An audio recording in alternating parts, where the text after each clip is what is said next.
Bismillah, in the second part of this video on course assessment plan, we're going to explore and continue how to calculate the weightage.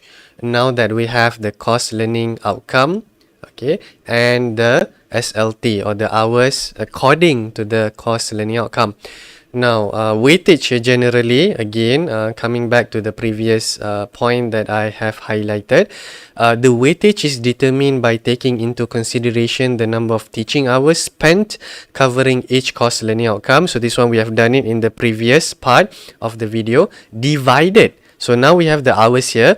The hours, according to the CLO, will be divided by the total teaching hours before finding its percentage. So this is how you are going to get the percentage here.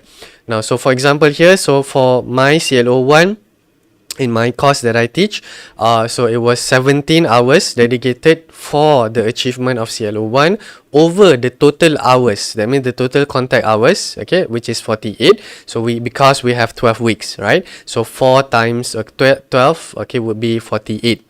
Right, so we have 4 hours per week and we have 12 weeks. So this is the total guided hours, guided learning hours that we have with our student, and this will yield 35%. For CLO2 is 15 over 48, and this is equal, originally is equal to 31, but I bet plus minus lah. You can also balance this out minimum there due to the decimal points. And for CLO3 is 16 divided by 48, that is 33 there. So transfer this percentage into the course assessment plan here. So as you can see here, it's much more completed here. So now you have the total percentage is 100, and you see that there are 35% is dedicated for this one. So more or less, you can actually see that based on the teaching allocation, okay, based on the teaching allocation time, for the guided learning, more or less CLO 1, 2 and 3 is kind of equally important. Okay, equally important, just that, you know, one is way more, probably due to, you know, for every week there is a concept. Okay, there's a lot of concept under this particular course there. Okay, so I hope that you can also do for your course as well. So by this stage, you should have this fill already. Okay, now the next one is we want to fill in, okay, see, as you can see here, so 1, 2, 3, 4, it depends on how many assessment tasks do you have, and this one you just simply follow the one that is already written in your course outline. Okay, so in our course outline, we have 4 kinds of assessment that will contribute to 100%, and they are test, assignment, project, and end of semester examination or final examination. Okay, so for our test, we have 30%, assignment 10%, project 20%, and final exam 40%. Okay, and that this should total up to 100. Okay, so all of the assessment should total up to 100, and these are all already, you must follow what is written in the your course outline, because that is the officially endorsed by the Senate. Okay, then our next step is to actually fill this in. Now, how do we fill this in here? Now, the next step is to look at, in your course outline, this particular item here, called the constructive alignment. Okay, so for CLO 1, okay, so look at the assessment method and how it aligns with the CLO. So this table here is the, you know, declaration that the assessment aims to measure that CLO.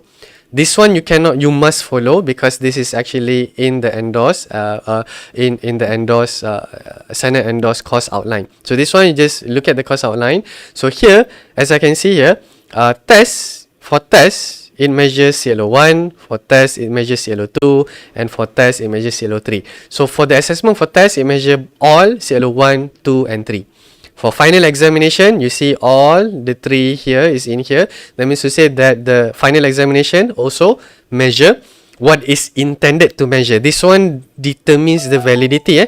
This one determines the validity of the assessment. That's why you want to follow. Okay, so if let's say your final examination does not have question that tests or measures CLO 3, then okay, there's a serious validity issue for that final exam. Okay, that you need to look into, right? So this is how you look at. Okay, you look at the test, you look at the assessment, and then you identify that assessment is supposed to assess which CLO. So I know that test is CLO 1 to 3. Final exam is also the same, CLO 1 to 3. For For assignment, it only assess yellow 2 and 3. And for the project, only assess yellow 3. So you just transfer this, okay? So the way I do it is the one that is not there, so I'll just shade it black, okay? I shade it black so that, okay, I know that I do not need to put any numbers there. And then I put X first for a while. Okay, so I know that test measures yellow 1, 2 and 3. I just put X, X, X, X, so that I know that, okay, so these are numbers that I need to put. Okay, I need to balance out here. Okay, so once you have, okay, filling in the parameters here, okay, that you need to follow, this is where you need to do a bit of a Sudoku game here afterwards. Okay, so you know that test is total 30 marks here, and it tests yellow 1, 2, 3. So you need to distribute it. Okay, you need to distribute 30 marks, okay, accordingly, okay, to yellow 1, 2, 3, and the tricky part is that it should also tally with the total weight of the CLO according to CLO. Right? Okay, so you cannot have 30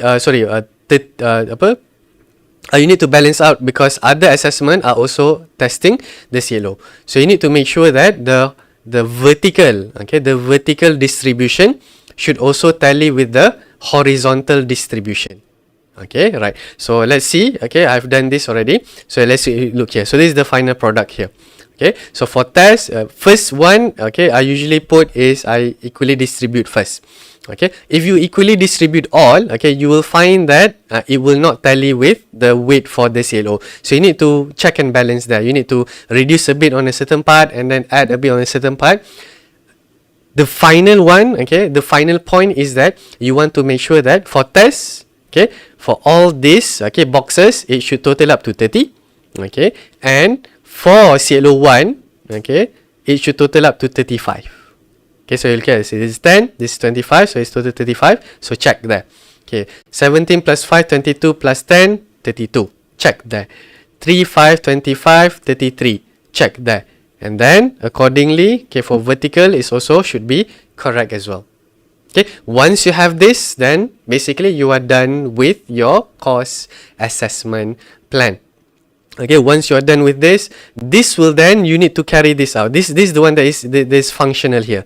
Okay, because you will then develop our next blueprint. So you will develop your blueprint based on this one. So there's a specific quota already that is planned. Okay, so this is what it means by the alignment. Okay, your marks allocation, your weightage is aligned with the CLO, and the importance aligned with the teaching and learning time. So this is the instruction element. Okay, this is the learning outcome element, and this is the assessment element. So remember, the constructive learning, constructive alignment is the alignment between the learning outcome, okay, the assessment, and the instruction element here. Right, so this particular document here already is an evidence that constructive alignment has been done. So congratulations, you have completed your course assessment plan. So inshallah, in the next particular subtopic, we are going to use, okay, the information from the CAP to do our assessment blueprint for other more specific assessment instruction and blueprint. Thank you.